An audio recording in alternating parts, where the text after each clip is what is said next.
कई हसीनाएं एक कातिल। नमस्कार, आप देख रहे हैं हमारा खास कार्यक्रम बिकनी किलर इज बैक और मैं हूं आपके साथ रंजना रावत।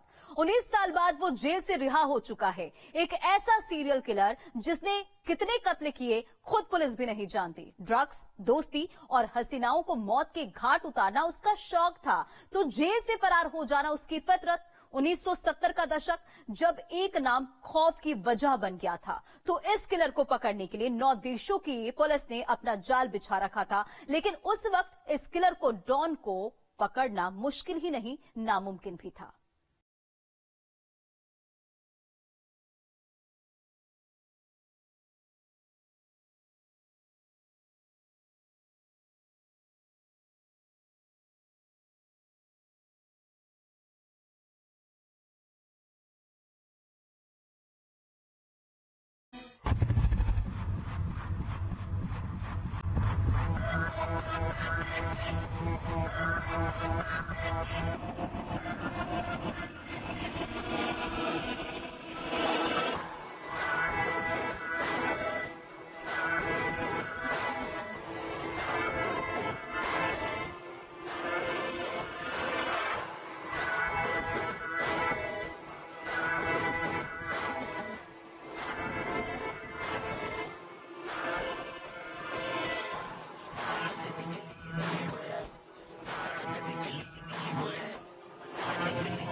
सिर्फ 10 मिनट और कोई भी लड़की हो जाती थी उसकी दीवानी।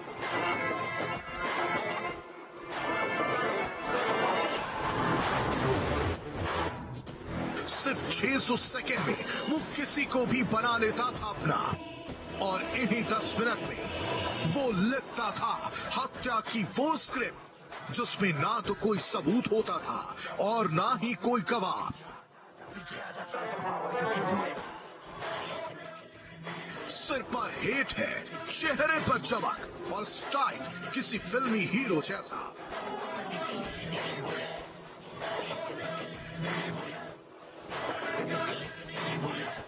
उन्नीस साल बाद ये शख्स जेल से रिहा हुआ है।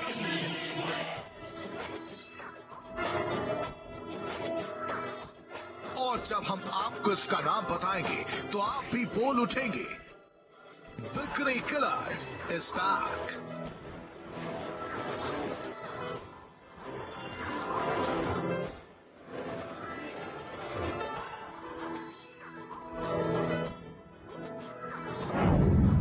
नाम चार्ल्स शोभराज,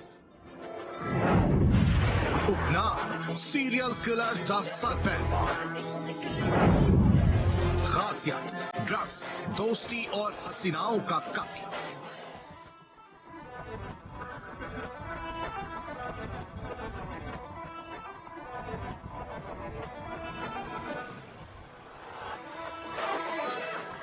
साल की लड़की के साथ 64 की उम्र में शादी रचाई, गर्लफ्रेंड संग जो हत्या को देता था अंजाम।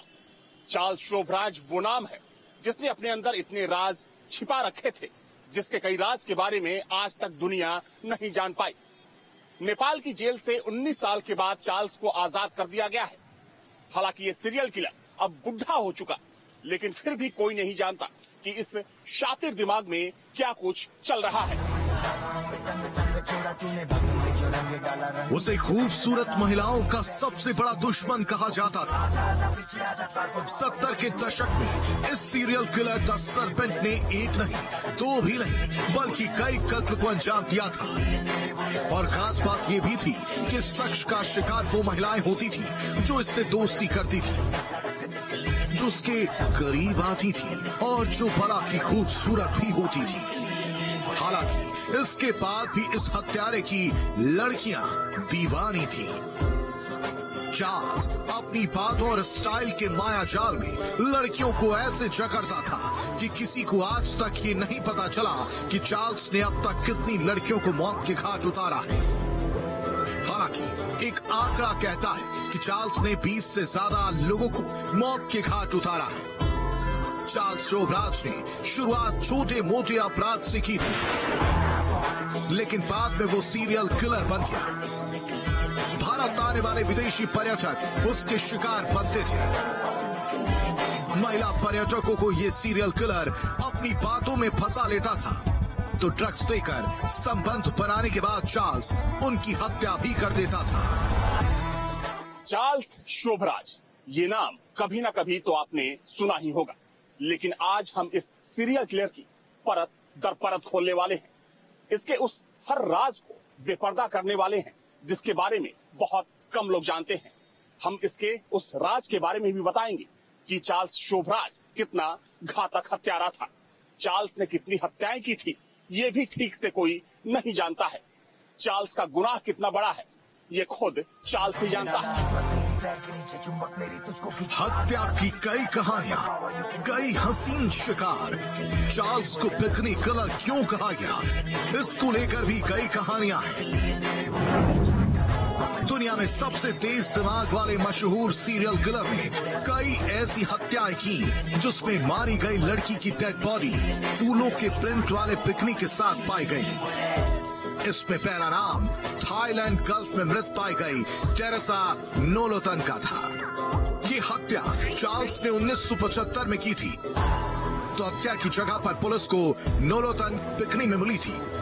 इसके बाद शोभराज ने तुर्की की ट्रैवलर विताली हकीम को शिकार बनाया, वो भी उसी तरह फूलों की डिजाइन वाली पिकनिक में मरी पाई गई। उसकी हत्या की गई थी। यह हत्या भी थाईलैंड में हुई। इसके बाद तीसरे नंबर डच स्टूडेंट हैंग पिंतासा थी, जो घूमने के लिए थाईलैंड आई थी। उसका भी मर्डर हो गया। पुलिस ने यहाँ भी हत्या स्थल में बिकनी को पाया। इसके बाद पुलिस ने हत्या का एक कॉमन लिंक पाया, और ये लिंक कुछ और नहीं बल्कि फ्लावर प्रिंटेड वाली बिकनी थी। 19 साल नेपाल की जेल में बिताने के बाद 78 साल का शोभराज फ्रांस के लिए उड़ गया, लेकिन आज भी इस कातिल का अंदाज काफी कुछ कहता है। तो लोगों के लिए शोभराज जैसा एक राज अब आजाद हो चुका है। Team news state. उसकी क्राइम की फाइल में इतने पन्ने हैं कि जिन्हें पूरा पढ़ पाना तक मुश्किल है। उसका अंदाज, उसका एक्स फैक्टर था तो किसी बॉलीवुड और हॉलीवुड हीरो की तरह ही वो लोगों से मिलता था, लेकिन चेहरे से भले ही वो कितना मासूम दिखता हो, लड़कियों के लिए ये शख्स किसी खलनायक से कम नहीं था।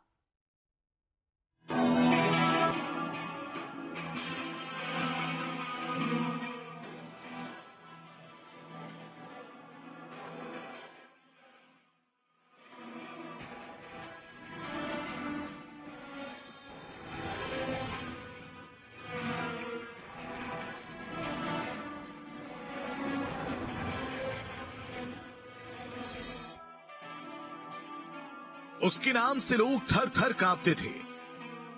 महिलाओं को निशाना बनाना उसका शौक। वो दुनिया भर में कत्ल के लिए बदनाम है, और अब यही कातिल आजाद हो चुका है। साल 2003 से नेपाल की जेल में बंद चार्ल्स शोभराज को 2 विदेशी महिलाओं की हत्या का दोषी करार देते हुए उम्र कैद की सजा सुनाई गई थी। हालांकि 19 साल बाद चार्ल्स के रिहा होने पर उसकी कहानियां हर तरफ घूम रही हैं। पिकनिक किलर के नाम से मशहूर चार्ल्स शोभराज 70 के दशक में कई देशों के लिए सिरदर्द था। तो आरंभ कुछ ऐसा भी था कि चार्ल्स एक वक्त वो कातिल बन चुका था जिसे ढूंढने के लिए दुनिया भर की पुलिस लगी हुई थी।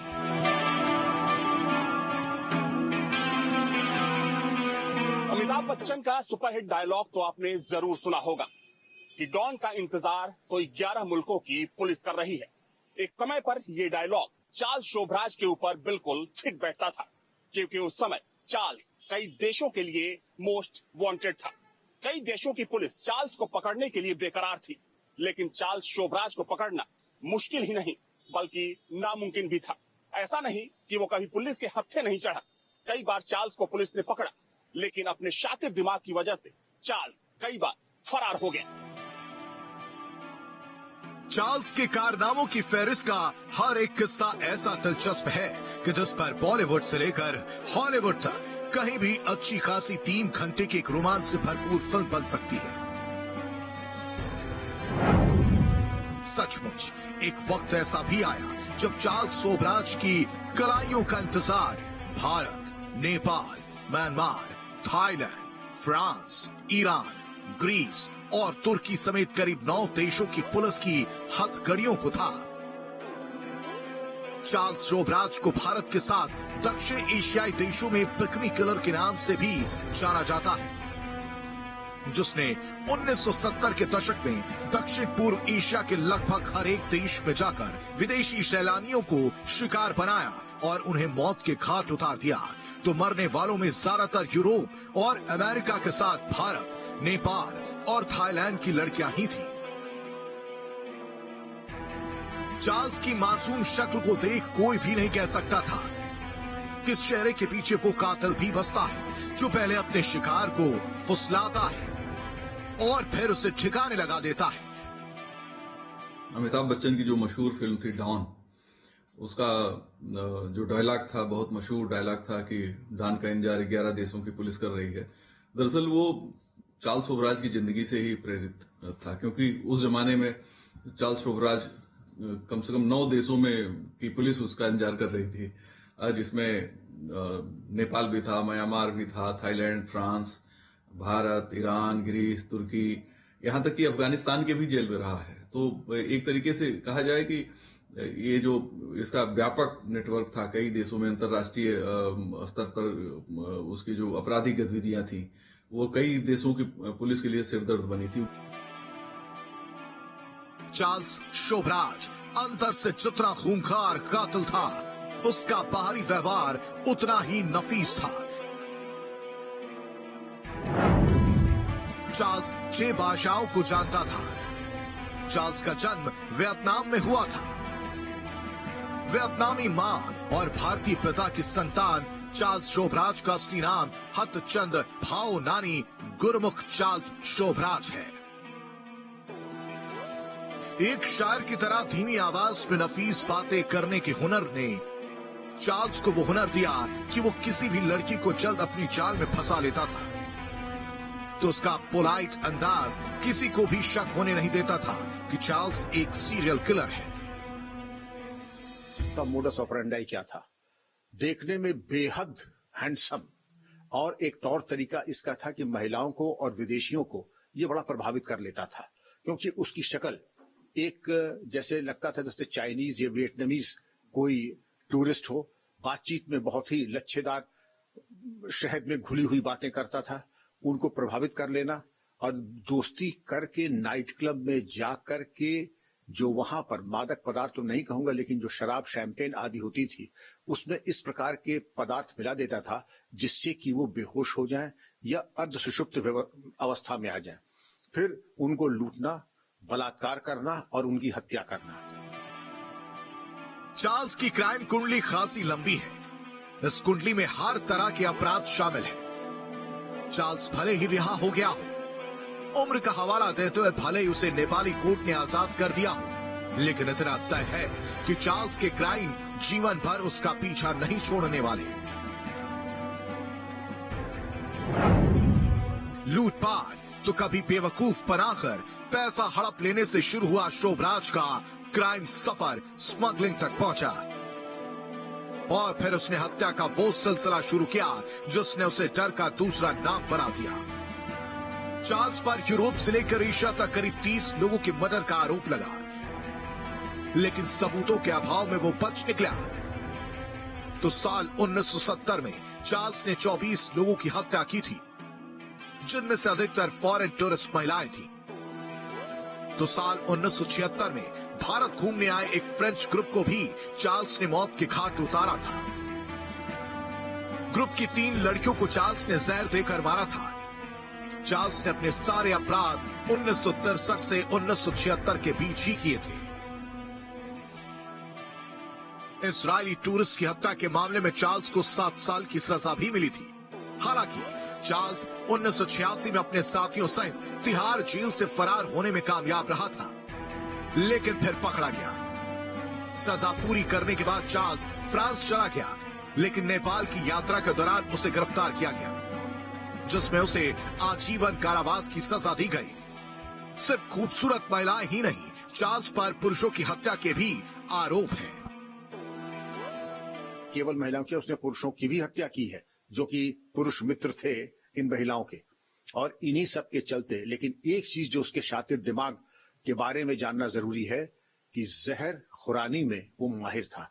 नाना प्रकार के ऐसे पदार्थ, ऐसी दवाएं जिसको कि शराब में अगर मिला दे, शैंपेन में मिला दें, तो उसका दूरगामी परिणाम होगा कि जिसको दिया जाए वो अचेत हो जाए, बेहोश हो जाए, और फिर जेवर नकदी लूट ली जाए।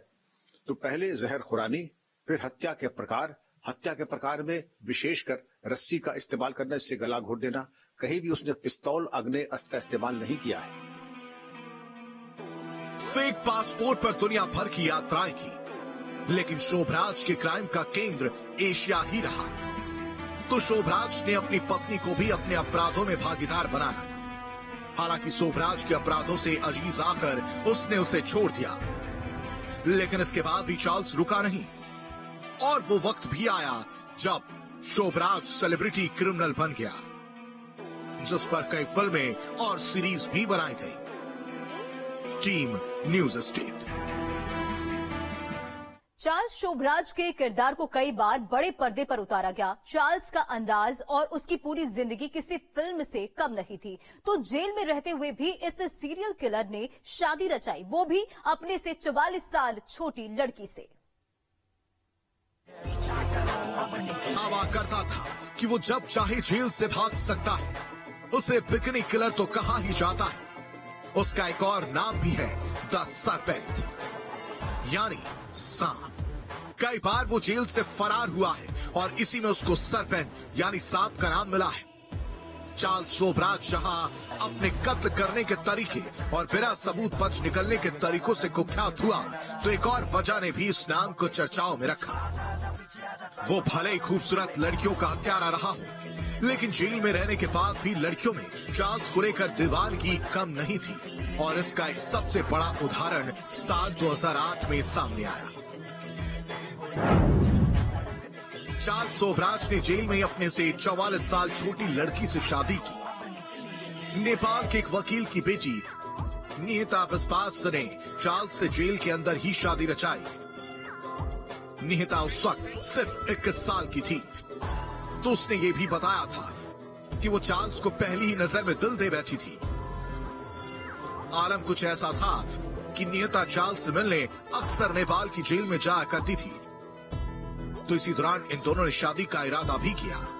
चार्ल्स की शादीशुदा जिंदगी भी खासी उतार चढ़ाव वाली रही। उसकी पहली पत्नी ने उसे छोड़ दिया था, तो नेपाल जेल में बंद रहने के दौरान निहिता ने उसका हाथ थाम लिया। तो इसी तरह चार्ल्स शोभराज का बचपन भी खासा उथल पुथल वाला रहा। हालांकि बड़े होते होते उसने अपने हर दर्द का बदला मासूमों को मार कर लिया। अब एक बार फिर चार्ल्स खुली हवा में सांस ले रहा है। ऐसे में जेल में कई साल बिताने के बाद क्या उसके बर्ताव में कोई फर्क आया है या नहीं, इस पर भी हर किसी की निगाह होगी। ये आपकी गलतफहमी है कि बुढ़ा हो गया। 78 साल का तो है। उसकी कद काठी, भाव भंगिमा से कुछ ऐसा लगता है कि इतने वर्षों के अंतराल में उसमें कोई परिवर्तन आया है।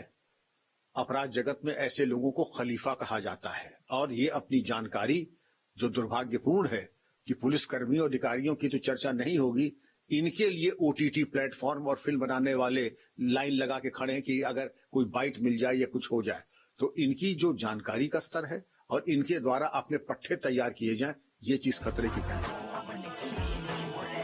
फिल्मी दुनिया के लिए भी चार्ल्स शोभराज सबसे मुफीद टॉपिक था। चार्ल्स के जीवन और उसके अपराधों में फिल्मी दुनिया को हर वो चीज मिली जो किसी भी फिल्म को हिट करने का मसाला देती है। चार्ल्स शोभराज की जिंदगी पर बनी फिल्मों का जिक्र करें तो साल 2021 द सरपेंट, साल 2015 में मैं और चार्ल्स, साल 2004 में शोभराज और how to be friends with a serial killer, 1989 में शैडो ऑफ द कोबरा जैसी फिल्में शामिल रहीं। चार्ल्स शोभराज की पूरी जिंदगी किसी फिल्मी कहानी से कम नहीं रही है, तो इस खलनायक को कई बार बड़े पर्दे पर नायक के तौर पर भी पेश किया गया। हालांकि हकीकत यही है कि चार्ल्स ने अपनी हर उस दोस्त का कत्ल किया जिसने उसे करीब आने दिया। चार्ल्स अपने आप में अपने जिंदा रहते हुए उसने उसके फिल्मों के राइट बेचकर बहुत पैसे कमाए, जो उसकी जिंदगी पे हॉलीवुड में फिल्म बनने कहते हैं, उसमें $15 मिलियन उसको मिले। भारत में भी उसके ऊपर एक फिल्म बनी, उसमें भी उसको काफी पैसे मिले। और उसकी जिंदगी भी इतनी, चूंकि इतने शेड्स हैं उसमें, इतने रंग हैं और इतना लोगों की उत्सुकता जगाती है उसकी जिंदगी। तो लोग जानना भी चाहते हैं कि चार्ल्स शोभराज वास्तव में क्या है, कैसे करता है, किस तरह से हत्याएं अंजाम देता है, लेकिन वो एक मिस्ट्री की तरीके से पेश आता है। अपराधों का अंजाम देने के अपने तरीके से बड़े बड़े अपराधियों को हैरान कर देने वाला और जेल के बड़े बड़े अधिकारियों को चकमा देकर कई बार फरार होने वाला कुख्यात चार्ल्स फिलहाल गंभीर बीमारी से जूझ रहा है। तो एक वक्त हसीनाओं से घिरे रहने वाला ये सीरियल किलर आज अकेला भी है और उम्र के उस पड़ाव पर भी जहां से वो अपनी पिछली जिंदगी देख सिर्फ पछतावा करने के अलावा और कुछ नहीं कर सकता। Team news state. और इस खास शो में फिलहाल इतना ही। बने रहे आप न्यूज स्टेट के साथ।